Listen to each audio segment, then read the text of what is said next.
Bonjour à toutes, bonjour à tous. Je suis Patrick Riguet, alias Cipressa, et je suis très content de redémarrer ma traditionnelle revue de marché du mardi, tous les mardis, sauf pendant tout le mois de février et jusqu'au 6 mars inclus, où je serai absent pour cause de voyage en Amérique du Sud. Donc pour tous les gens qui ont l'habitude de suivre le forum, le blog, etc., les cellules de veille, je continuerai à être actif malgré ce voyage qui est long, puisque j'en ai l'occasion, notamment le matin, le décalage horaire est très favorable pour observer les marchés un petit peu le matin. Voilà. Mais par contre, je ne pourrai pas faire ces traditionnelles revues de marché du mardi. Donc je vous laisse regarder les informations que vous avez ici à l'écran, l'avertissement sur les risques que comporte le trading, et je commence à aller regarder vos questions. Bonjour Dominique, bonjour Daniel, qui me dit bonjour Patrick, et surtout je te souhaite un très bon voyage, merci beaucoup. J'ai acheté ta formation qui est très bien, on en reparle quand tu reviens. Daniel, bon, mais je suis très content que tu sois satisfait.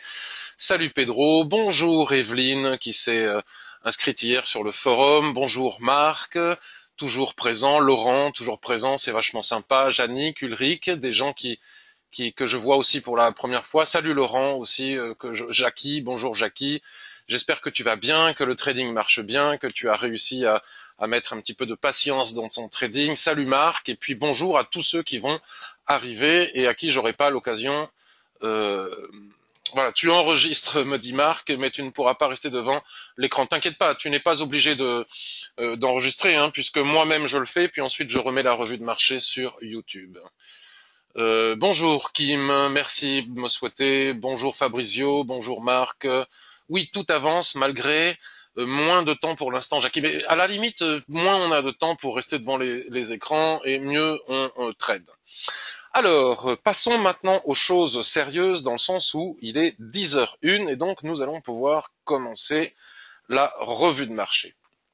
Je vais démarrer. Alors, vous me connaissez, j'ai pas pour habitude de faire des revues de marché pour dire oh regardez comme je trade bien et comme je gagne, puisque comme vous me connaissez, ceux qui me connaissent savent aussi que je partage avec vous en toute transparence absolument tous mes trades sur le forum, que je dis à l'avance quand j'entre en position ou en temps réel, et puis quand je perds, je le montre aussi à tout le monde. Donc le but ici n'est pas de montrer un gain sur l'US 30.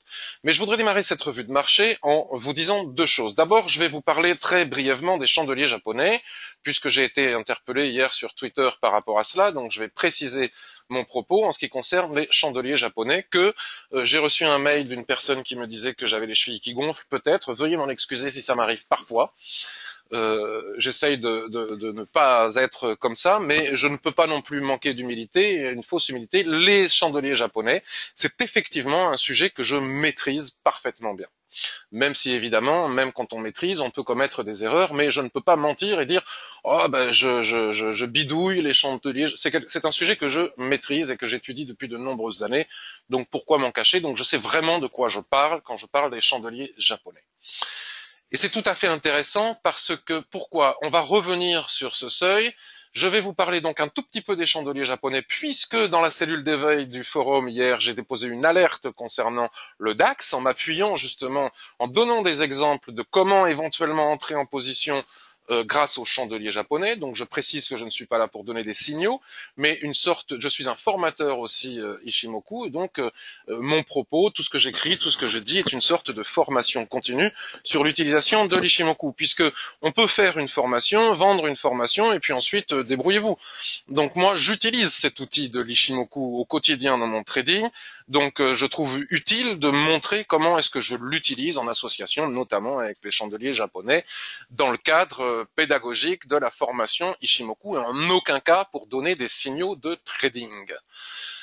Euh, Ensuite, autre chose. Donc, je suis conscient qu'à travers ces revues de marché, je ne peux pas satisfaire tout le monde. Je reçois beaucoup de mails et vous-même, quand je ferme les revues de marché, vous me remerciez, vous me félicitez, etc. Et c'est très gentil, mais vous savez comment on est, les êtres humains, et notamment les gens qui donnons comme ça, qui prenons des initiatives. On a une tendance à un petit peu occulter les critiques positives, tout ce qu'on nous dit de bien, puis dès que quelqu'un dit quelque chose de négatif, on l'amplifie et on le voit beaucoup plus que tout ce qu'on nous dit de bien. Bon, j'ai cette tendance aussi et je m'en excuse. Euh, je reçois des mails en me disant voilà, les revues de marché c'est compliqué, tu vas trop vite, on comprend rien, etc. Et d'autres qui me disent c'est insupportablement long, ça dure des plombes, tu vas pas à l'essentiel, tu reformules, tu radotes. Bon, bref. Euh, Parce qu'en fait, j'essaye à la fois de ne pas être trop long pour les gens qui connaissent déjà le fonctionnement d'Ishimoku, et je me dis les gens qui n'en ont jamais entendu parler et qui débarquent lors de ces revues de marché, si je fais pas un effort de pédagogie et de vulgarisation de l'outil, ils vont rien comprendre. Mais en fait, j'ai tort de faire comme ça, puisque il est tout à fait possible, à travers le blog que je vous montre quelques instants, pour ceux qui arrivent pour la première fois, il est tout à fait possible à travers le blog qui est ici, Shimoku Kinkoyo, de lire ici tout ce qu'il y a dans le menu vertical et gratuitement avoir beaucoup d'informations sur l'utilisation de l'Ishimoku, voir les vidéos, etc., etc. Il est possible d'aller sur le forum et de partager avec les copains membres du forum et les copines pour pouvoir apprendre à utiliser l'Ishimoku et éventuellement s'offrir une formation si on en a besoin, si on en ressent le besoin et l'envie. Donc, les revues de marché ne doivent pas être des moments de où est-ce que j'étais, ne doivent pas être des moments de formation de l'outil. Donc, ce que je vais faire aujourd'hui et ce que j'essaierai de faire la prochaine fois, c'est que je vais essayer d'accélérer, d'aller un peu plus vite dans mon analyse. Le but n'étant pas un cours, ce n'est pas un cours Ishimoku. Soit on connaît déjà l'Ishimoku, on suit et on comprend, soit on ne le comprend pas et ça donne envie de le comprendre et donc on ne comprend pas mon propos, ça va trop vite. Et à ce moment-là, on va sur les outils que je viens de vous montrer, le blog, le forum, pour apprendre. Là, je réponds aux questions et bien évidemment, dans la formation, je vais très lentement, pas à pas, et j'explique les choses avec avec le plus de pédagogie possible. Ceci étant dit, je disais hier, alors aujourd'hui, je vais vous proposer, avant d'arriver à vos questions, si vous avez vous-même des questions, des plans de trading possibles, envisageables, à la fois sur le DAX, sur l'AUD-Yen, sur l'USD-Yen, sur le NZD-USD, je vais vous montrer comment trouver des cibles, sur l'AUD-USD et sur l'Euro-USD. Je précise que si on entre sur une paire en USD ou sur une paire en Yen, on n'entre pas sur les autres. Si je rentre sur AUD-USD, je n'entre pas sur NZD-USD, puisque si je perds Euro-USD, les autres étant relativement corrélés, je vais toutes les perdre. Idem sur l'USD-Yen, l'AUD-Yen, c'est soit l'un, soit l'autre. Évidemment, on n'entre pas en même temps sur deux paires en Yen, puisque si on perd l'un, on perd l'autre, puisque tout cela est relativement corrélé. Donc je vais revenir après sur le pourquoi je vous montre cet écran avec mes petites flèches vertes de l'US 30, notamment sur les chandeliers japonais. Revenons au DAX. Hier, dans la cellule de veille, je préparais un plan de trading que je partageais avec vous à l'avance pour être le plus transparent possible, puisque si c'est après coup, ça n'a aucun intérêt. Et j'expliquais comment éventuellement il était possible de préparer un plan de trading pour entrer en position sur le DAX. Et pour cela, je montrais ce rectangle-là, cet ancien range qui a été cassé comme ça par les prix. Et puis nous avons ici un retracement sur le plat Kijun qui est ici. Et tout le monde, tout utilisateur de l'Ishimoku sait que le plat Kijun, vous voyez comme je suis, je dis que je ne fais pas de pédagogie et je ne peux pas m'empêcher de le faire. Vous voyez, si vous tracez les Fibos, vous voyez bien que le niveau de 50%, il est pile poil sur le niveau du plat Kijun qui représente donc 50% de retracement de toute cette hausse.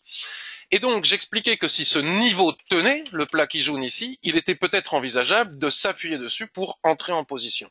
Et que pour cela, il fallait attendre la clôture H4. Le problème d'attendre la clôture H4, c'est que ça ne s'est pas produit. Mais supposons, nous aurions très bien pu avoir un chandelier rouge comme celui-ci, qui vient s'appuyer, faire voir même une mèche sous la Kijun plate, comme ça, et puis finalement qui rebondit très violemment à partir de ce seuil de 50% de retracement. Et puisque l'on visait sur l'alerte que j'ai proposée sur le forum, le niveau des 11 800, 11 900, 11 880, 11 900, pardon, à partir du moment où on attend la clôture, si on a la mèche, on a le rebond avant la clôture H4 et que le rebond monte jusqu'ici, on ne peut plus entrer en position. Pourquoi? Parce qu'il ne s'agit pas seulement d'avoir des signaux en trading, mais de respecter ce qui, selon moi, est la base absolue de la réussite en trading, ou en tout cas d'éviter les pertes, c'est le fameux ratio de 1 pour 1 entre le moment où j'entre en position, l'endroit où je mets le stop et l'objectif. Si on ne peut pas obtenir ce ratio de 2 pour 1, c'est pas la peine d'entrer en position, en tout cas, même si on a un signal, en tout cas, c'est ce que je pense si on veut durer longtemps sur les marchés. Donc, pour éviter d'avoir à attendre obligatoirement la clôture H4, puisqu'on ne sait pas où est-ce que ça va clôturer, supposons ici que ce chandelier, puisqu'il n'est question que de supposition, puisqu'il est impossible de savoir où et quand va clôturer un chandelier.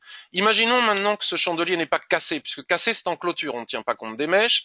Cassé, c'est en clôture. Le corps du chandelier casse le plaquis-jaune qui est ici. Mais supposons qu'il ne l'ait pas cassé, qu'il ait laissé une mèche derrière lui et qu'il clôture pile poil sur la... Alors là, c'est la perfection absolue du trading, dans le sens où nous avons un ressaut, les vendeurs sont rejetés sur le niveau de 50% de Fibonacci, les acheteurs reprennent la main, d'où la mèche. C'est toujours pareil, hein, que ça soit, quel que soit le support ou la résistance, j'en parle souvent dans les ranges, mais en tendance, c'est exactement la même chose. Et à ce moment-là, on peut en rentrer en position avec un stop sous la mèche, on obtient un ratio formidable, mais ce genre de situations sont très rares. Donc, pour éviter ce genre de problème, et c'est ce que j'expliquais hier sur Twitter, il y a une astuce, c'est les chandeliers japonais. Et comme je disais, alors c'était peut-être ce ton provocateur qui a déplu, comme je disais, je ne vois pas l'intérêt d'afficher des graphiques en chandelier japonais si on ne sait pas les utiliser, si on ne sait pas les lire et les interpréter. À ce moment-là, on peut choisir d'afficher les prix en barre ou voire même avec des lignes. Si c'est juste pour avoir des jolies couleurs et pour faire joli, ça n'a aucun type d'intérêt. Les chandeliers japonais sont un outil centenaire qui a fait ses preuves et qui est extrêmement utile à la prise de décision. Donc, je proposais de tracer une droite comme ça, puis d'ailleurs le plan reste encore actif, hein, de tracer une droite comme ça sur le niveau de plaquis-jaune, et pour ne pas avoir à attendre la clôture H4, pour éviter d'avoir un rebond trop haut qui nous empêche d'entrer en position, il y a une technique qui est d'anticiper sur les unités de temps inférieures. Donc là, pour le coup, on ne tient pas compte des lignes de l'Ishimoku qui ont rebougé et qui là sont en train de nous indiquer qu'il y a une probabilité de rendre entre ce niveau et ce niveau. C'est autre chose. D'ailleurs, on pourrait, tiens, on va les virer, les lignes de l'Ishimoku, enlever l'indicateur, pim, et on n'a plus que notre Kijun H4 qui est ici, vous voyez. Et donc l'idée est d'anticiper, voilà, si en H1, admettons que la clôture, la prochaine clôture H4, là c'est à 11 heures. Bon, hier c'était après l'après-midi, après Wall Street, donc admettons à 19 heures.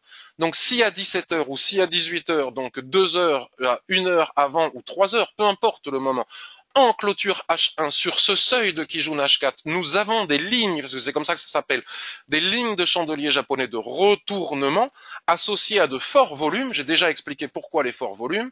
À ce moment-là, il est possible d'entrer en position grâce au chandelier de retournement sur la Kijun H4, mais sur une unité de temps inférieure, pour ne pas avoir à attendre la clôture H4. Alors, cela permet d'entrer et d'anticiper, donc d'obtenir le fameux ratio de 2 points sans attendre la clôture H4, mais ça peut aussi avoir un inconvénient, c'est qu'on entre avec des chandeliers japonais de retournement qui nous donnent de fortes probabilités, de fortes indications, mais qui ne sont pas non plus une science absolue de l'exact absolu. Il s'agit de probabilités. On peut avoir des signaux de retournement en chandelier japonais, ça va marcher dans 70% des cas, mais dans 30% des cas, on peut malgré tout avoir une cassure et se faire avoir. Donc si on anticipe un signal H4 sur une unité de temps inférieure grâce aux lignes de chandelier japonais, on entre en position, donc là nous n'avons pas eu, regardez en H1 ça a cassé ici ça n'avait pas tapé la Kijun, donc ça ne valait pas, donc nous n'avons pas eu les lignes de chandelier japonais, mais imaginons ici qu'on a eu un merveilleux marteau avec je sais pas quoi, moi un Marubuzu derrière qui forme une étoile du matin, enfin ou un avalement sur le H1 qui vient avaler tous les chandeliers précédents, on peut directement entrer en H1 sans attendre la clôture H4, et on respecte la fameuse règle d'or que j'explique en long, en large et en travers dans la formation, c'est que l'information délivrée par l'unité de temps supérieure prime toujours sur l'unité de temps inférieure. Cela veut dire que si on entre tel que je viens de l'expliquer avec des chandeliers de retournement sur le H1 et que malgré tout finalement en H4 la ligne de la Kijun ici vient à être cassée, cela veut dire on paye le prix de l'anticipation et même si on a mis notre stop ici en bas, il faut illico sortir de position sans même attendre d'aller chercher le stop puisque la clôture H4 prime sur notre anticipation en H1 et si la clôture H4 casse sous cette ligne, la probabilité pour que les prix viennent chercher le stop est très importante. Pour vous donner un exemple concret, c'est quelque chose que l'on peut utiliser sur tout type d'unité de temps et pour faire absolument de tout. Bien évidemment, il faut maîtriser le sujet. Pour vous donner quelque chose de similaire, regardez ici l'US 30 Daily. Ça m'a permis de prendre quelques points très peu de points, mais des points très rentables, parce que pour le coup, je suis rentré en très court terme. Bon, j'ai la possibilité, tout en respectant mon capital, d'entrer avec pas mal de points, et donc j'ai pas besoin de faire beaucoup de points pour gagner de l'argent. C'est une question, encore une fois, de money management. Les pips ne veulent pas dire beaucoup d'argent. On peut gagner beaucoup plus d'argent avec 10 pips qu'avec 150. Tout dépend de l'investissement au départ, du prix du point avec lequel on entre en position. Donc c'est exactement la même chose. Regardez ici, j'ai ma Kijun Daily. Je vois bien que cela a cassé, qu'on retrace sur la Kijun Daily. Donc il me suffit de tracer ici une ligne sur la Kijun Daily. Je vais aller très vite. Je bascule par exemple sur du 15 minutes parce que c'est quelque chose que l'on peut faire. Et donc en 15 minutes, j'ai ici, alors ça c'est des mèches hein, sur le 1 heure. Il vaudrait mieux regarder le 1 heure. Tout ce que vous voyez ici, les chandeliers rouges qui dépassent ma Kijun Daily sont des mèches sur le 1 heure, puisque là je suis sur le 15 minutes. Donc regardez, je fais une mèche sur le 1 heure. Finalement, les prix, les vendeurs sont repoussés par les acheteurs, donc j'ai bien mon ressaut. Ceux qui ne comprennent pas, excusez-moi, mais tout est expliqué sur le forum. J'ai bien mon ressaut, ma mèche basse au niveau de la Kijun Daily, avec ici un superbe avalement et une continuation, ce qui me permet d'entrer en position et d'aller chercher des points. Vous voyez, si je bascule sur du 1 minute, parce que je crois qu'ensuite j'ai affiné sur du 1 minute, c'est pour vous dire. Donc je ne vous dis pas de faire ça. Je dis simple, je montre comment est-ce que l'on peut utiliser les chandeliers japonais de retournement sur seuil clé pour faire différents types de choses. Alors par contre, sur du 1 minute, il va falloir que je défile le graphique pendant des heures pour retrouver mon... Ah, le voilà. Sur du 1 minute. Regardez, je suis entré avec cet avalement, avec ce marubozu au-dessus de ma ligne de Kijun, puisque je sais que tous ces chandeliers, alors attendez, j'essaie de décaler, là, vous voyez, je radote. Je sais, en plus, on a un V-bottom, donc c'est un signal chartiste en plus, mais enfin, ignorons le V-bottom et n'utilisons que les chandeliers japonais. Je sais que tous les prix qui sont ici, ce ne sont que des mèches sur les unités inférieures, d'accord, les unités de temps inférieures. Et que là, nous avons une clôture au-dessus de ma ligne de Kijun avec ce super Marubozu. J'entre en position. Bon, bah ici, j'ai eu un petit peu peur parce que tout de suite après, ça a avalé dans l'autre sens. Puis finalement, regardez, ça c'est bien parti. J'ai pris un renfort suite au repli, et voilà comment est-ce que l'on peut utiliser les chandeliers japonais sur des lignes clés, à la fois pour entrer en position sur de l'intraday, sur du long terme ou sur du très court terme. Je reviens quelques instants sur le DAX. Ici, nous avons notre Kijun H4. Et donc, je dis, ou les chartistes disent, ou les gens disent, si on a un retracement sur 50% de Fibonacci, ils vont pas dire Kijun puisque tout le monde n'utilise pas Ishimoku, on peut rentrer, ou dans les bouquins, on voit ça qui parle d'Ishimoku. Moi, j'ai lu des bouquins d'une auteure qui nous dit, voilà, Kijun, en tendance, c'est un super point pour entrer en position. Oui, d'accord. Mais qui peut savoir si ça va casser ou pas? C'est le problème du trading. Si on réaffiche notre enregistrer, appliquer le modèle. Si on remet notre modèle Ishi, volume, Sto, hein, ce que ça donne, tac. Si on remet notre Ishimoku ici, si on remet notre Ishimoku ici, qu'est-ce que l'on a? Bon, ça c'était 2 points, hein, j'ai tenté un scalp, je les ai perdus. Si on revient sur notre Ishimoku ici, DAX H4, pim, on retrouve notre Kijun. C'est très mignon et c'est très gentil d'écrire dans des livres. En tendance, on peut s'appuyer sur la Kijun pour entrer en position, mais le niveau de 50% de Fibonacci n'est pas une garantie absolue et une Kijun n'est pas une garantie absolue. Qui peut savoir si ce niveau va tenir ou pas et si on va pouvoir s'appuyer dessus pour entrer en position? Personne ne peut le savoir, puisque comme ça m'a été très bien dit hier sur le forum, peut-être que les prix vont retracer sur ce niveau, mais qui dit qu'ils ne vont pas aller plus loin et aller retracer sur le niveau de Kijun Daily qui est ici? Personne ne peut le savoir. Comment voulez-vous le savoir? Donc la seule solution pour pouvoir anticiper, pour pouvoir voir ce qui se passe sur un seuil clé, c'est l'utilisation des chandeliers japonais. C'est à ça qu'ils servent. Il y a une 10-12 configurations à connaître par cœur de retournement sur seuil clé. Donc si on a des chandeliers japonais de retournement sur seuil clé en anticipant, on peut rentrer en position. Si ça casse, on attend sur le seuil suivant. Voilà à quoi servent les chandeliers japonais. Donc pour le DAX, je n'irai pas plus loin puisque le plan reste totalement identique à celui d'hier qui est sur le forum. Je viendrai à vos questions après. Donc ça c'est pour les chandeliers japonais. Je vais juste voir si le son fonctionne bien. Apparemment oui puisque vous êtes là. Ah, salut Nicolas. Bonjour Patrick, comment gérer l'approche d'annonces écho, surtout sur US où il y en a plus. Bon, alors les annonces écho, effectivement, c'est ennuyeux. Il y en a qui ont plus d'importance que d'autres. Il faut pas, selon moi, s'intéresser à l'annonce, enfin, sauf par culture générale. Mais ce n'est pas parce que le PIB américain va ressortir supérieur aux attentes que pour autant le dollar va monter et les autres paires. Ça, c'est ce que l'on croit et c'est comme ça que l'on perd beaucoup d'argent. La quantité de gens qui, il y a un bon NFP, donc j'achète de l'indice et puis finalement ne comprennent pas pourquoi ça baisse. Il faut comprendre la réaction, il faut suivre sur les graphiques la réaction des annonces. Donc, en général, on a des seuils et pendant les annonces, les prix travaillent les seuils. À un moment donné, ça se stabilise. Et une fois que c'est stabilisé, encore une fois, avec les chandeliers japonais, on peut rentrer ou sortir. Donc, nous allons maintenant, je vous propose d'observer l'euro USD très rapidement. Ce n'est pas, selon moi, la meilleure opportunité de trading que nous ayons pour cette fin de semaine, mais ceci dit, ça ne mange pas de pain que de le regarder. Donc, je l'ai étudié un petit peu avant tout à l'heure. Je vais virer ces droites.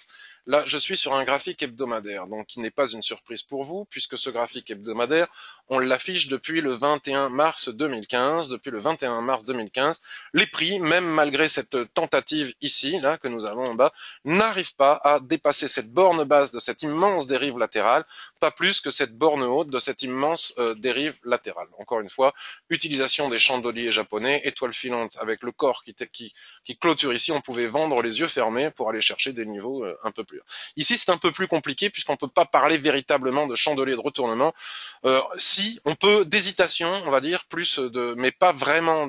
Même si on a une belle étoile du matin ici, à partir du moment où le seuil est cassé, c'est beaucoup plus compliqué d'utiliser.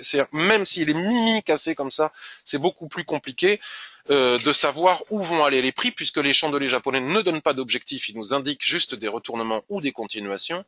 Et donc à partir du moment où un range est cassé ici, quand on remonte à l'intérieur de le range, c'est beaucoup plus compliqué de savoir si c'est pour faire un pullback, pour redescendre plus bas, ou si c'est pour réintégrer le range et aller chercher la zone d'équilibre et le haut du range. Quand ça ne casse pas, c'est beaucoup plus facile à interpréter et il y a moins de surprises. Donc pourquoi est-ce que j'ai tracé toutes ces lignes sur le weekly? Donc j'essaye d'aller vite maintenant que j'ai expliqué mes histoires de chandeliers japonais. Donc l'idée est de savoir est-ce que je peux rentrer en position et si j'entre en position pour faire quoi et pour aller où. Donc là ici et maintenant on peut constater qu'encore une fois le plat qui jaune ici correspond à 0,50% de Fibonacci. Il n'est peut-être pas inutile et idiot de tracer les Fibos pour voir où se trouve le niveau de 38,2. Vous voyez, quand on ne sait pas tracer les Fibonacci comme moi, c'est très intéressant de voir que grâce à la Kijun, on sait exactement où les tracer. Et regardez, les prix ici n'arrivent pas à franchir le seuil de 38,2 de Fibonacci. Et en règle générale, parce que le marché, excusez-moi de ma vulgarité, mais c'est con, c'est bêta, c'est moutonnier, c'est un effet psychologie de masse. C'est pour ça que les statistiques n'ont pas une incidence très importante sur les graphiques. En général, lorsque l'on casse un niveau, c'est pour aller chercher le suivant. Donc ici, en weekly, qui dit cassure en weekly, puisque attention ici à la mèche, si on casse le niveau des 0,740 et des poussières, c'est probablement pour aller chercher 100 points, un 1,0854, ce qui serait déjà pas mal comme plan de trading. Donc c'est la raison pour laquelle j'ai tracé on va laisser ce niveau de Fibonacci et puis on va essayer de tracer des seuils intermédiaires sur le graphique. Avant d'aller atteindre 100 points ici, je ne peux pas ne pas voir qu'ici, nous avons un plat Tenkan qui, en extension, donne un niveau de résistance. Et on ne peut pas ne pas en tenir compte dans le sens où, par le passé, il a parfaitement joué son rôle de support résistance intermédiaire à l'intérieur du range. Donc c'est une étape supplémentaire et juste ici, on a un autre petit niveau de plat Tenkan qu'on est obligé de marquer puisque pour de l'intraday, le moindre morceau de plat Tenkan est à tenir compte. Alors les gens me disent avec Ishimoku il y a des traits partout. Oui, en range il y a des traits partout, en tendance beaucoup moins. Donc l'idée c'est de trader dans les espaces. S'il y a de l'espace, il y a de l'espace. S'il y en a pas, il y en a pas. Et en général, on fait bien de ne pas y aller quand il n'y a pas d'espace. Maintenant que nous avons tracé ces niveaux sur le weekly, on peut observer ce que nous raconte le H4. Donc vous voyez, on a notre niveau de 38,2 de Fibonacci ici, donc on peut provisoirement l'oublier, tac, on l'enlève, et puis aligner ici notre ligne, tac, vous voyez. Et donc déjà, là, on a presque un twist, donc on a la possibilité d'avoir un range d'attente avant de savoir si les prix vont passer ou pas. Mais regardez, il ne faut jamais entrer en position. C'est pour ça que je n'utilise pas les ordres conditionnels, puisqu'un ordre conditionnel, les mèches déclenchent les ordres conditionnels, mais ne tiennent pas compte des clôtures. Selon moi, il ne faut pas utiliser d'ordre conditionnel, sinon on perd beaucoup de trades. La cassure des 1,0765 engendre un trade de court terme sur 1,0825, ce qui est déjà pas mal, et la cassure des 1,0825 engendre les niveaux que l'on a tracés au-dessus de plat Tenkan et plat Kijun sur le weekly. Mais affinons un petit peu plus, passons quelques instants au-dessus de notre voilà sur le daily. Ici, c'est intéressant de voir qu'ici nous avons un twist. Donc probablement, et c'est pour ça qu'au niveau de mon graphique tout à l'heure, probablement un range comme ça. Vous voyez, c'est une question, c'est fractal, hein, c'est les boîtes dans les boîtes. Il y a des gens qui me disent c'est pénible, il y a des boîtes partout. Avec Ishimoku, c'est pas Ishimoku qui fait des boîtes partout, c'est le marché. Soit on est en tendance, soit on est en range. Donc si on est en range, on est en range. Twist, nuage à l'horizontale, possibilité de range ici. Voilà, donc soit on traite ce range, mais moi j'ai un sentiment plutôt haussier.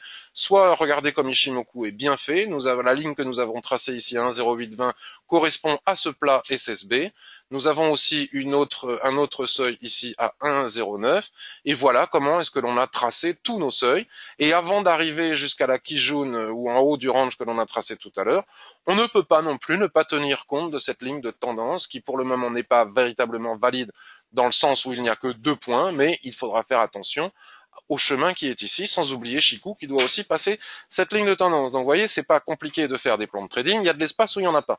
Donc ici, il y a un espace entre 1,0770 et 1,0822. Ça peut être tradé par les traders de très court terme sur des unités de temps 5 et 15 minutes. Ensuite, on a un espace entre 1,0825 et 1,09, c'est déjà plus intéressant, on a 80 points à prendre ici. Donc évidemment, faire l'analyste comme je fais maintenant, c'est très facile, dire que si ça casse ici, les prix vont aller ici. Après, ce qui est beaucoup plus difficile, et c'est le travail que ne font pas les analystes, c'est le timing. Oui, non, mais d'accord, mais j'entre quand? Donc, encore une fois, les chandeliers japonais, le timing, le ratio de 2 pour 1, ça, c'est pas quelque chose que je vais expliquer ici et maintenant, sinon c'est trop long. Soit on a le, après cassure, soit on a le ratio de 2 pour 1 entre notre point d'entrée, le stop et l'objectif, soit on l'a pas. Si on l'a, on peut y aller. Si on l'a pas, ben, on laisse casser sans nous. On attend un pullback sur les lignes de l'Ishimoku qui remontent sur les unités de temps inférieures et on y va. Et si c'est pas possible, on n'a pas de regret, on n'y va pas. C'est le trading, c'est comme ça. On peut pas trader sans arrêt 10 fois par jour, contrairement à ce que disent des personnes. Et une fois que cette ligne de tendance est franchie à la fois par les prix et à la fois par Chikou, on a un plan de trading pour aller chercher les 1,14 et des poussières. Enfin, ça, c'est dans quelques semaines, etc. Donc, vous voyez, plan de trading ici, et bien évidemment, au niveau du timing, on bascule sur le 15 minutes et je viens d'expliquer, et j'explique tous les jours, mais je vais pas le faire ici, sinon je vais être trop long, comment utiliser les chandeliers japonais, Ishimoku, le ratio, la pour le timing, puisque indiquer où vont aller les prix, le travail d'analyse, c'est quand même très facile. Faut pas avoir fait 10 millions, un bac plus 6 pour savoir dire ça. Le timing et comment entrer en position, c'est la différence entre le trader et l'analyse, c'est beaucoup plus compliqué. Voilà pour l'euro USD. Donc nous avons ici des plans de trading intraday de très court terme sur l'euro USD. Donc je vais passer maintenant à l'USD AUD USD et je vais essayer d'accélérer. AUD USD, je suis en weekly, je fais mon travail d'analyste Ishimoku. Et quel est le travail d'analyste Ishimoku? L'observation du nuage et rien d'autre. Et quand j'observe le nuage ici et maintenant, je vois qu'il est totalement à l'horizontale, qu'il y a un twist ici, qu'il est totalement à l'horizontale. Donc cela nous dit qu'il n'y a pas de tendance. Et c'est pas moi qui le dis. Sans Ishimoku, les prix le disent, pas de plus haut ici, pas de plus haut ici, pas de plus bas ici, pas de plus bas ici. Et tant qu'on ne fait pas un nouveau plus haut ou un nouveau plus bas, le marché est en dérive latérale, il est en range, c'est comme ça que ça nous plaise ou pas. Donc, comment est-ce que l'on peut trader cette dérive latérale? A priori, logiquement, aux questions de probabilité, puisque le trading est une question de probabilité, à partir du moment où on a rebondi ici, qu'on a franchi la zone d'équilibre du range tel que je l'explique dans les formations, la probabilité est importante pour que les prix reviennent chercher le haut du range ici. Alors pour plus de sécurité, on ne va pas tenir compte. Voilà, vous voyez, on va pas tenir compte des plus hauts qui sont ici. Pour plus de sécurité, on va tenir compte des plus hauts qui sont ici. D'accord? Donc, il y a un espace entre l'endroit où se trouvent les prix maintenant et la borne haute de ce range. Et regardez comme les prix bloquent ici au niveau du plat Tenkan. C'est pas le bon outil. Du plat Tenkan qui est ici. Vous voyez, Ishimoku, c'est bien fait. Donc, si on passe au-dessus de ce niveau, exactement comme pour l'euro USD, la probabilité d'aller chercher le haut du range ici est réelle. On va affiner ici. Je vais basculer directement en H4. Je vous demande quelques instants. Comme d'habitude, vous en avez l'habitude. Je vais ouvrir la porte au chat.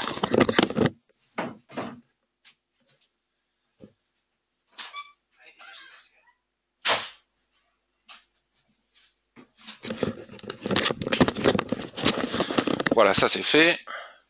On n'est plus embêté par le chat, et donc je ne sais plus, nous étions sur le weekly, et là, exactement comme je vous le montrais tout à l'heure pour d'autres actifs, tout ça c'est les mèches que l'on voit en weekly, mais sur H4 on est obligé d'en tenir compte.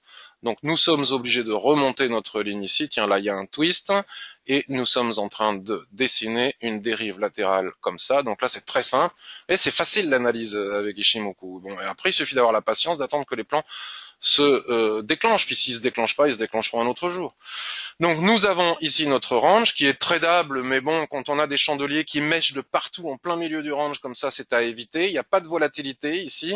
C'est la raison pour laquelle le nuage est tout fin, tout fin, tout fin. N'oublions pas qu'il y a le FOMC ce soir, et n'oublions pas que tout ce que je raconte ici, c'est bien évidemment en dehors des périodes de statistiques importantes.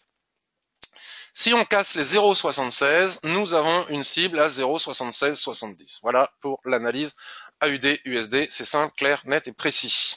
Ça ne va pas dire que ça va marcher absolument, mais voilà l'analyse et le plan de trading que je fais. Donc pour le timing, soit la cassure permet d'entrer en position, puisque au moment d'entrer, là où on fixe le stop et en fonction de l'objectif, on a le ratio de 2 pour 1 qui nous permettra de durer sur les marchés, à condition, si ça se passe mal, comme font beaucoup de gens, de ne pas rabaisser le stop sans arrêt en mode espoir que ça rebondisse, et à condition aussi de ne pas prendre, si là on a 70 points à prendre, de ne pas être euphorique dès qu'on a 35 points et de couper la position, soit en partie, soit en totalité, sinon l'histoire de ratio ne fonctionne plus. On a le stop, on a l'objectif, on touche plus à rien. On va se promener, on revient, et puis si on a gagné, on a gagné, si on a perdu, c'est pas grave, puisqu'avec le ratio de 2 pour 1, on finira par ne pas perdre d'argent à moyen terme. Donc, soit on ne peut pas rentrer après cassure parce que le ratio ne le permet pas, et à ce moment-là, on attend les pullbacks, les throwbacks en l'occurrence, pour s'appuyer sur les lignes de l'Ishimoku des unités de temps inférieures qui vont remonter au-dessus du range, et très souvent la Kijun se coucher au niveau du range ici. Et à ce moment-là, on entre en position, on met un stop en dessous et on vise l'objectif. Voilà pour AUD, USD, c'est clair, net et précis. NZD, USD, ben c'est exactement la même chose. Je ne vais pas vous le redessiner, mais regardez. Nous avons les prix ici qui butent sur ce niveau.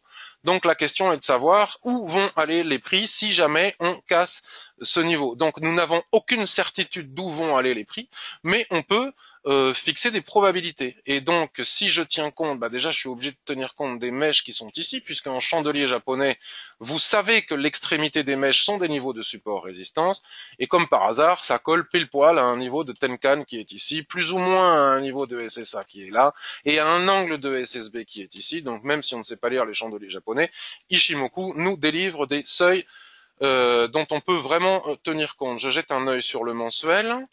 Voilà, tiens, comme par hasard, ce niveau est le plat Kijun qui est ici, aligné au plat SSB qui est ici. Donc c'est un bon niveau à viser si on venait à casser tout cela. Et nous avons un niveau intermédiaire dont on doit tenir compte ici, c'est le plat SSA qui est ici, sur le mensuel, voire même le plat Tenkan qui est ici. Ce sont des seuils importants. Et les mèches ici, elles sont pas là pour rien.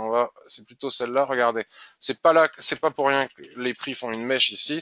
Regardez comme cela colle pile poil à l'intersection au milieu entre ces deux plats de Tenkan-sen. Donc maintenant, je peux basculer sur les unités de temps inférieures. Je vois que sur le H4, la tendance est magnifique. Regardez comme le nuage est parfaitement bien orienté. Regardez comme la Kijun-sen retient parfaitement bien les prix. Ici, on a l'illustration de ce que je raconte sur les chandeliers japonais. Regardez, ici, on retrace. On pourrait tracer un canal. Là, c'est comme dans les livres. On trace un canal. La Kijun-sen est plus ou moins entrelacée dans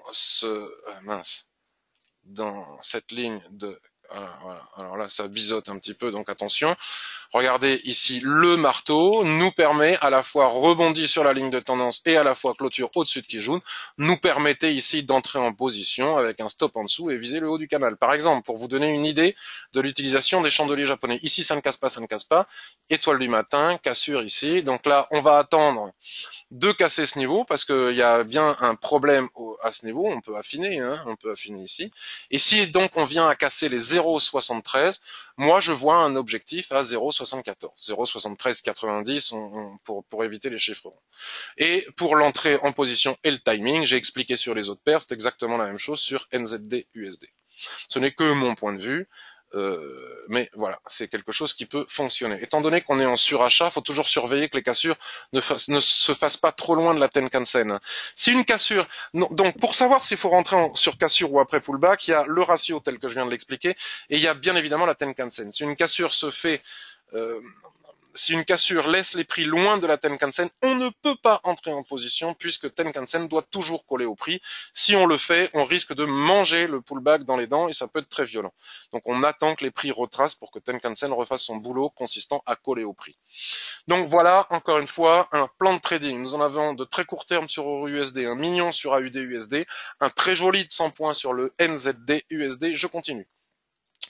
USD Yen. Donc si vous avez suivi le forum, vous avez vu que il y a eu un grand débat, de gros échanges, pas des débats, de gros échanges sur l'USD Yen et à plusieurs nous sommes plus forts. Bon, j'ai les volumes de FXM réel là qui marchent pas. J'ai pas envie de réinstaller ma plateforme, donc je les dégage. Voilà, nous, des copains, des membres du forum, nous parlaient d'un double bottom ici, mais ce que j'expliquais, c'est qu'effectivement, un range, c'est souvent un double bottom, ou un double top, ou un triple top, ou un triple bottom. Ça peut aussi être en milieu de tendance. En général, ça casse dans le sens de la tendance.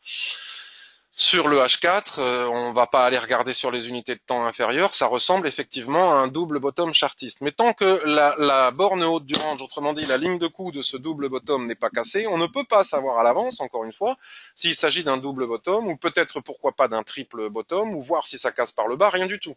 D'accord? Donc là, l'idée est de trader ce range, soit sur soulèvement et sur ressaut. Vous savez que l'USD Yen, je ne le vends pas, je ne le vends jamais, sauf à très court terme, je ne cherche qu'à l'acheter. Donc, pour savoir où l'acheter, ici, c'est pas compliqué. Nous sommes pile poil dans la zone d'équilibre de cette dérive latérale. Il y a strictement rien à faire. Mais USD Yen, ça peut aller très vite. Donc, il va falloir observer ce qui se passe. Enfin, il va falloir, c'est ce que je vais faire. Observer ce qui se passe si on vient chercher la borne basse de cette dérive latérale.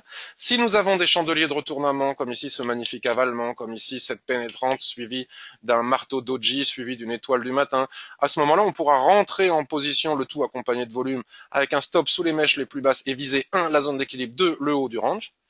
Ou bien attendre que ça casse ici, et vous le savez très bien, puisque ça fait des années que ça dure, pour fixer les objectifs de l'USD Yen, il faut se rendre sur l'unité de temps mensuelle. Et donc, ici et maintenant, où sont les prix? Ici et maintenant, les prix sont pile poil sur un niveau de SSB. C'est comme ça que ça marche, c'est très facile à utiliser, ça marche à la perfection. Tous les SSB du mensuel sont des zones de support résistance très important. Bon, là, la prochaine SSB, elle se trouve à 117,75 et regardez, les prix se sont arrêtés pile poil au niveau du corps de chandelier sur ce plat SSB et sont allés pile poil faire un sommet en pince pile poil sur le niveau de SSB qui est juste au-dessus. Donc on pourrait tracer celui-ci, mais pour plus de sécurité, pourquoi est-ce que j'en ai vu un autre en dessous? Bon, mais je sais plus où il est. Ah, voilà, le plat, et c'est ça qui est ici. Donc on a les mèches et les corps des chandeliers. Vous voyez, c'est très facile à utiliser. L'USD Yen. Donc l'USD Yen est une paire qui a une particularité, c'est qu'elle n'offre pas souvent de pullback lorsqu'elle casse. Lorsqu'elle casse, elle a tendance à accélérer, à aller chercher directement les niveaux. Regardez comme les niveaux de l'Ishimoku sont chirurgicaux. La dernière fois que ça s'est produit, c'est exactement les niveaux que sont venus chercher les prix. Regardez. Donc on peut totalement faire confiance au SSB en extension d'Ishimoku. Donc la cassure ici va nous donner un objectif sur 117 et des poussières et ensuite sur 118 et des poussières. Puis après ça sera déjà pas mal. Donc là on a un swing à faire. Pour les gens qui ont peur comme moi, qui ne sont pas des swingers ou qui ne le sont plus, on peut aussi utiliser tous les petits plats SSB du H4 que nous avons ici en extension. Voilà. On en a un ici, on en a un là, et on peut venir chercher tous ces niveaux. Vous voyez, tac, ça casse, poum poum. Soit il y a de l'espace, soit il n'y en a pas. Voilà pour l'USD Yen. Je pense que si ça casse ici, l'objectif principal se retrouve de nouveau à 117,45. En tout cas, c'est la probabilité la plus importante que je perçois.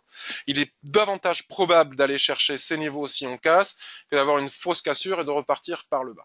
Si ça casse par le bas, ben on peut aller chercher les SSB du mensuel, pareil, hein, qui sont tracés ici, mais en tenant compte du fait que moi, en ce qui me concerne, je ne vends pas l'USD Yen, je ne fais que l'acheter.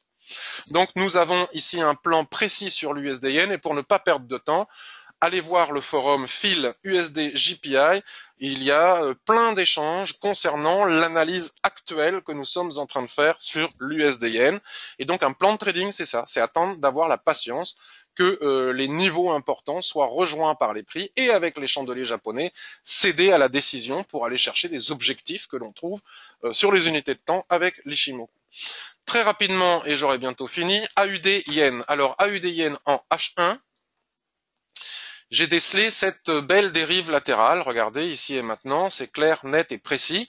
Et donc là, c'est intéressant parce que ça va encore susciter le débat sur les ranges, dans le sens où les SSB, les Kijun ne sont pas alignés. Néanmoins, qu'elles soient alignées ou pas, on voit bien qu'ici, nous sommes dans une dérive latérale. Et j'ai déjà expliqué sur le forum, vous irez voir la file Euro-AUD. On a plein d'échanges et j'ai reprécisé avec plein d'exemples les ranges, pourquoi SSB est aligné à Kijun, pourquoi Kijun n'est pas aligné, pourquoi des fois ça s'aligne, pourquoi des fois ça s'aligne pas. Donc ici et maintenant, il n'y a rien à faire. Encore une fois, on peut surveiller ici les bas du range si on a une augmentation de volume avec des chandeliers japonais de retournement. Regardez ce magnifique étoile du matin de Doji sur le... Il aurait été préférable qu'on ait une mèche basse, mais enfin c'est magnifique. Bon, ça c'est pas, on peut pas parler d'étoile de comment ça s'appelle, de couverture en nuage noir.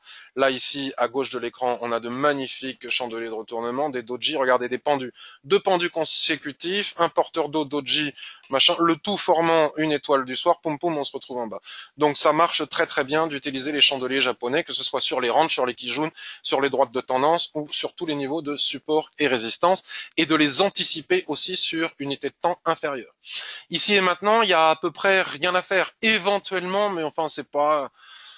Si on vient, étant donné qu'on part du haut, comme je l'expliquais tout à l'heure, je ne sais plus où, la probabilité, c'est toujours une question de logique et de probabilité. La probabilité pour qu'on revienne chercher le bas du range ici est réelle, puisqu'on part du haut, on part du bas, on va chercher le haut, on part du haut, on va chercher le bas, donc pourquoi on part du bas, on va chercher le haut, pourquoi est-ce que ça n'arriverait pas une fois de plus? Pour le moment, tac, cassure, là nous avons la fameuse tendance à l'intérieur du range dont je parle souvent. Donc nous avons, selon moi, deux possibilités. Soit une vente ici, si on casse les 0,75 pour venir chercher les 0,75, n'importe quoi. Si on casse les 85,76 pour venir chercher les 85,36, donc à mettre en place sur des unités de temps type M15, etc., avec ce que j'ai expliqué au niveau du timing, ou encore une fois, tel que je l'explique dans la formation, comment entrer dans la tendance dans un range si on ne l'a pas vendu en haut ou on ne l'a pas acheté en bas. Bah, sur les replis, vous voyez, là on casse, donc on revient, si on revient chercher ce plat Kijun qui est entrelacé sur cette ligne de tendance et qu'on clôture H4, ça ne casse pas, on a soit un soulèvement, soit sur les unités de temps inférieures, sur le même seuil, des chandeliers de retournement tels que je l'explique depuis le début de cette revue de marché, on peut entrer en position avec un stop au-dessus et viser ce seuil à nouveau, viser le bas du range et pas au-delà, parce que je voyais des analyses ce matin sur Twitter de gens qui nous parlent de tendance mais qui n'ont pas vu que la tendance elle est bloquée par la borne basse du range. C'est très important de comprendre où débute une tendance et où elle s'arrête. On ne peut pas regarder que les tendances, il faut voir dans quoi elles s'incrustent. Là, nous avons des tendances à l'intérieur d'un range, donc une fois qu'on est arrivé en bas, on ne cherche plus à trader la tendance. On repart donc là, on peut, à mon avis, vendre selon les conditions que je viens d'énumérer et toujours en attendant la clôture ou en l'anticipant avec les clôtures des unités de temps inférieures et les chandeliers japonais, soit ici, cassure, pullback, poum, on vient chercher le bas. Voilà pour USD Yen. Donc après, on pourrait aller plus loin et on pourrait aussi préparer un autre plan de trading parce que c'est ça le trading. Hein. Faut pas chercher à trader ici désespérément. On cherche des seuils et on fixe des probabilités, des scénarios de vente, scénarios d'achat. Là, il n'y a rien à acheter. Par contre, si ça vient à casser par le haut ici, on bascule sur les unités de temps supérieures pour aller fixer les objectifs tels que je viens de vous le montrer avec USD Yen et je ne sais plus quoi. Et idem à la baisse. Mais pour le moment, on n'en est pas là. Je crois que j'ai fait le tour de la question. Donc si je récapitule, j'ai étudié des plans de trading de court terme sur l'euro USD, un plan de trading de 60-70 pips sur l'AUD USD, un plan de trading de 90 points sur NZD USD. USD Yen, on a fixé différents types de plans de trading en suivant les SSB. Et entrer dans le range en bas et en haut. AUD Yen, on a un plan ici en cas de cassure de cette zone intermédiaire. On a un plan ici en cas de chandelier de retournement avec volume pour acheter, mettre le stop au-dessus et viser 1, la zone intermédiaire du range, 2, le haut du range. 3, une possibilité de vente puisqu'on n'a pas encore atteint la borne basse du range et que c'est une question de probabilité et non pas de certitude, probablement que si on vient à casser ce niveau, c'est pour aller chercher le bas du range. C'est une question de logique. Et probablement que si on vient taper la tendance qui est ici avec la Kijun entrelacée, c'est puisqu'on n'est pas encore arrivé encore en bas, c'est la possibilité d'aller chercher le bas du range. Et puis de toute façon, on aura un ratio excellent puisque si on vend ici avec un stop au-dessus et un objectif ici en bas, on a bien notre ratio de 2 pour 1. Donc il y a diverses possibilités. Bien entendu, tout cela peut être remis en question par la macroéconomie, les statistiques, les tweets de Trump, le FOMC ce soir, etc., etc. Ouf, je vois que vous n'êtes pas tous partis. J'espère que cette revue de marché vous a intéressé, qu'elle était technique, claire et précise. Alors, voyons voir. Bonjour, il y a beaucoup de marques, c'est les meilleures, c'est pas faux. Bonjour Isabelle, je souhaiterais savoir si le corps d'une bougie est plus important que les mèches pour déterminer un reversement de tendance. Alors, j'ai pas le temps, encore une fois, de répondre à cela maintenant, parce que je ne fais pas un webinaire sur les corps de chandeliers, sur les chandeliers. Mais oui, ce qui compte, c'est la clôture. C'est la raison pour laquelle il ne faut pas utiliser d'ordre conditionnel, selon moi. La clôture des chandeliers. Vous voyez, c'est pour ça que je ne trace pas les mèches. Même dans les tendances, j'ai tendance à le faire, les droites de tendance, mais je ne devrais même pas. La cassure, c'est en clôture. Si tu as un chandelier qui fait cela, allez, on va imaginer qu'il est rouge, il descend, il descend, il descend, il descend. On ne peut pas vendre. Sinon, on court le risque de perdre. D'accord? On ne peut pas vendre. On attend. Il ne faut pas se précipiter. Parce que personne ne sait quand est-ce qu'il va clôturer, comment il va clôturer le chandelier. Soit il clôture comme ça et nous avons bel et bien une cassure. Puis après, j'ai expliqué que c'est pas parce qu'on a cassure qu'on doit entrer en position, tout dépend du ratio. Soit il descend, il descend, il descend. Là, on est sur du 1 heure, il est 10h45. Et puis finalement, à 11 heures, il clôture ici, on va le mettre rouge. Il clôture ici. Et toute la descente qu'il a fait pendant la séance, bon, il veut pas que je le mette au milieu, mais vous aurez compris. Ça m'énerve, j'aime bien avoir des mèches qui sont au milieu, je vais sembler maniaque, voilà. Tac. Là, non seulement c'est bien la preuve qu'il ne fallait pas vendre, mais là, le chandelier n'a pas clôturé, n'a pas cassé. Cassé, c'est le corps du chandelier. Et ce qu'on envisageait, et c'est là où les particuliers perdent énormément d'argent et où les market makers se gavent sur le dos des particuliers, c'est que énormément de particuliers vont voir que ça casse ici. Oh là là, ça casse, je vais pas. Si je rentre pas, je vais pas rentrer. Je vais rater le train, je pourrai plus jamais rentrer. Tout le monde gagne de l'argent sauf moi. Non. Parce qu'au moment où il va rentrer, poum, il va se taper ce retracement. Pareil, si vous avez un OC ici, tout qu'il déclenche l'OC, poum, vous clôturez à l'intérieur et ce que vous avez cru être un signal de vente se transforme en marteau ici et se transforme en signal d'achat. Donc l'OC déclenché ici, poum, va vous faire perdre le trade.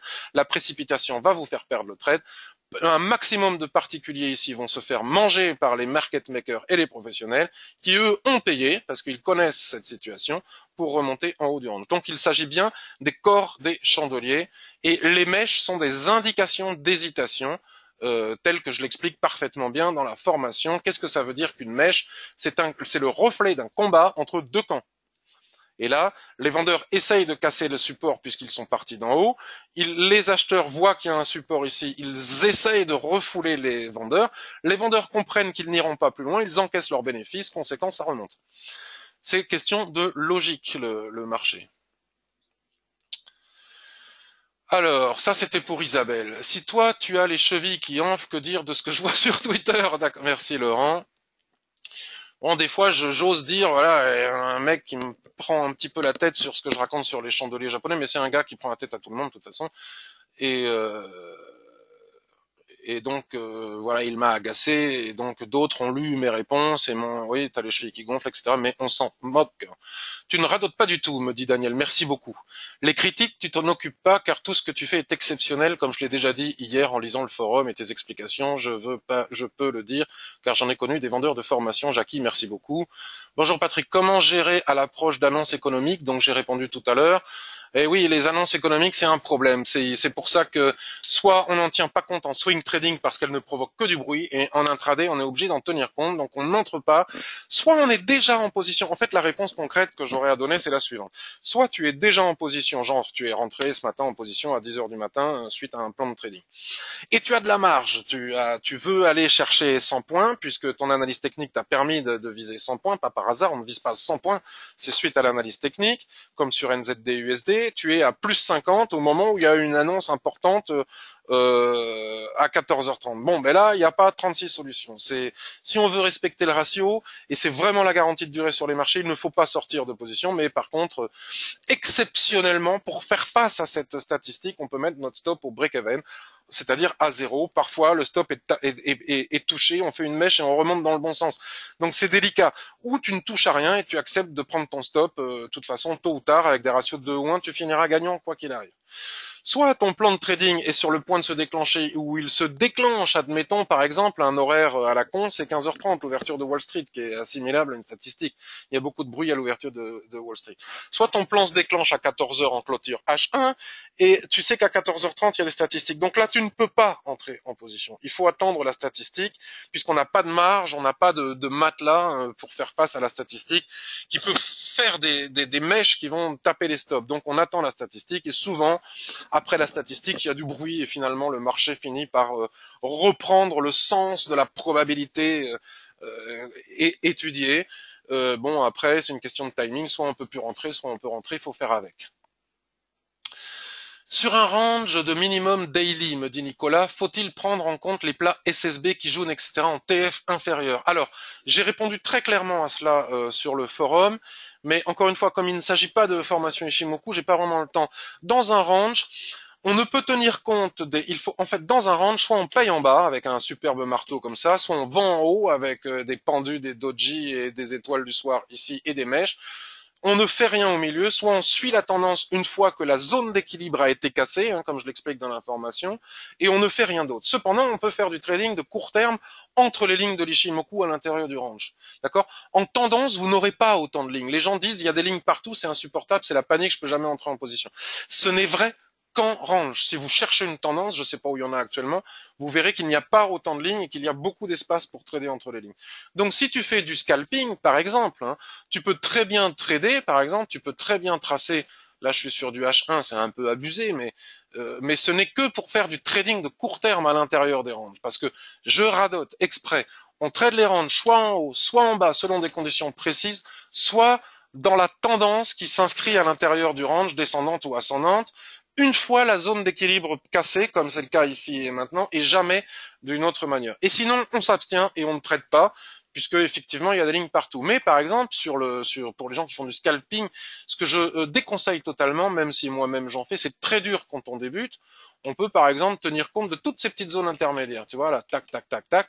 Et là, j'abuse, mais je vais basculer en 1 minute, puisque vous savez que c'est comme ça que je fais sur le DAX.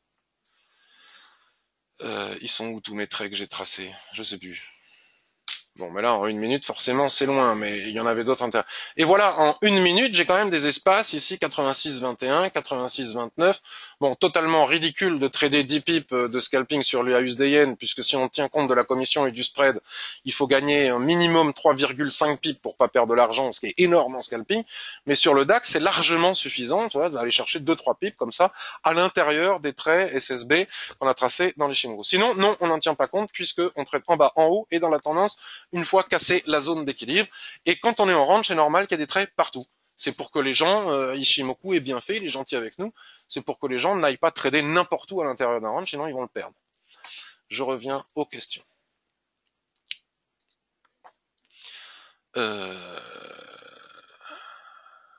Hop, ça a remonté sur un range, j'ai répondu. Pour tracer les fibos, tu peux aussi utiliser l'indicateur zigzag. Merci beaucoup pour cela, Ulrich. Ce n'est pas un range, mais quoi, Nicolas? Tu me demandes double bottom. Double bottom. Un range, un double bottom, tant que la ligne de coup n'est pas cassée, tant que la ligne de coup n'est pas cassée, ou un triple bottom ou un double bottom, c'est un range. Une analyse sur NZDN, je vais le faire. C'est pour ça qu'il y a Chikou, absolument. Chikou aussi est bloqué par tous les obstacles. Vous n'utilisez pas le footprint, pas du tout. J'utilise Ishimoku. Comment on trace les extensions de Fibonacci, car je ne trouve plus la réponse. Double bottom en daily, Nicolas. Double bottom. Peut-on lire l'ensemble de tes trades sur les indices et forex quelque part en temps réel? Oui, absolument. Sur le forum, dans les cellules de veille. Après vous être présenté, j'annonce en direct et puis ensuite dans mon journal de trading sur le forum. J'ai complété la formation totale, Stéphane, avec le livre de Steve Nissen. C'est complet et on comprend mieux le comportement des marchés sur les zones de support résistance. Très, très, très, très bonne initiative, Stéphane. Encore merci d'avoir indiqué cela dans ta formation, avec plaisir. Sur NZD Yen, il y a double bottom en daily et weekly. Existe-t-il une source qui explicite toutes les formes de chandelier à connaître? Absolument, les bouquins de Steve Nissen. Alors, NZDN, et je finirai là-dessus, où il y aurait double bottom. Alors, NZDN, je vais tout effacer. Là, il n'y a pas double bottom. Hein. Bottom, il est en dessous. Mais il y a rebond, encore une fois, sur la borne. Enfin, peut-être que je dis des bêtises. En weekly et en daily.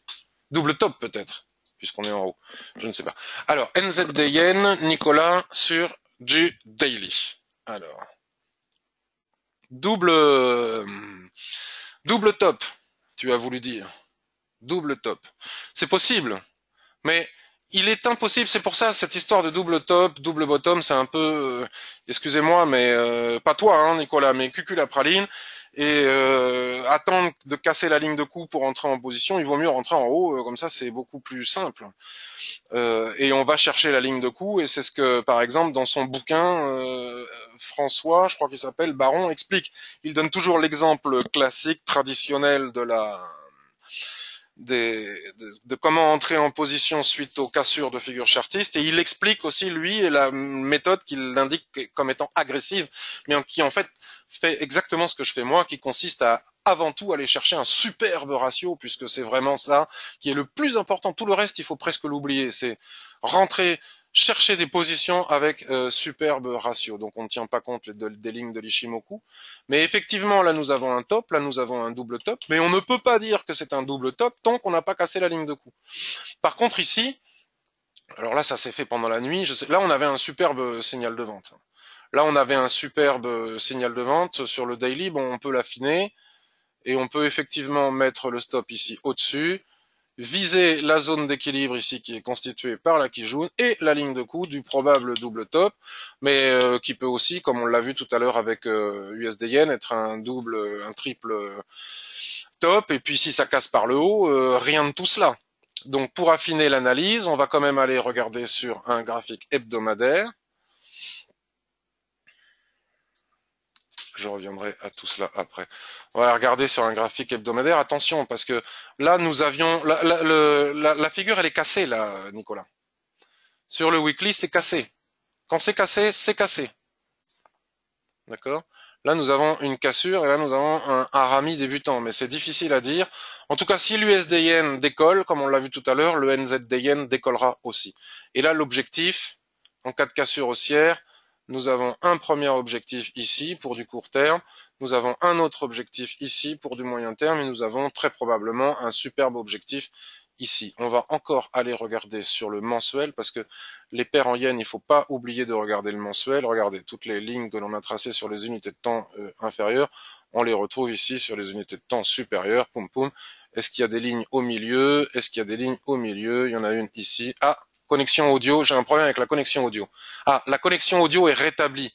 Veuillez m'excuser, c'est mon internet, j'en peux plus de la qualité de mon internet Orange Pro. C'est de la... vous aurez compris. Ensuite, on va rebasculer sur le H4 maintenant. Ouh là là, j'ai un problème d'internet là. Est-ce que vous êtes encore là? Voilà, il y a des gens qui commencent à s'en aller. Voilà, alors, c'est pas facile ce NZD Yen là, parce qu'on a une cassure, une cassure ici, compliqué. Hein. Donc a priori, il est rentré dans le range ici. Hein. Voilà, mais le range, il a été cassé. Hein. Quand c'est cassé, c'est cassé. Voilà. Et donc à partir du moment, comme j'expliquais au début de la revue de marché, à partir du moment où c'est cassé, le repli, on ne sait pas si c'est une fausse cassure, parce que finalement ça ce n'est qu'une mèche en daily qui viendrait confirmer. Mais quand c'est cassé, on ne sait pas si c'est un repli pour mieux repartir à la hausse ou si on repart là, vers le bas. C'est compliqué. Donc là, on pouvait vendre ici, mais vendre maintenant, c'est trop tard. Vendre maintenant, c'est trop tard, d'autant plus que nous avons ici, on vient taper sur la fameuse ligne de tendance à l'intérieur du range. Donc encore une fois, soit on vend en haut, soit on vend après la cassure de la zone d'équilibre dans le sens de la tendance. Là pour le moment, c'est trop tard, il n'y a rien à faire en vente ici maintenant. Moi j'attendrai de repasser au-dessus des 83,10 pour aller chercher 83,50 à très court terme et surtout, j'attendrai une cassure ici plutôt dans le sens là que je vais le voir. J'attendrai une cassure ici pour aller chercher ce seuil et les seuils intermédiaires qui sont au-dessus. Mais je ne vendrai pas NZDN ici et maintenant. Plus maintenant, en tout cas. Plus maintenant.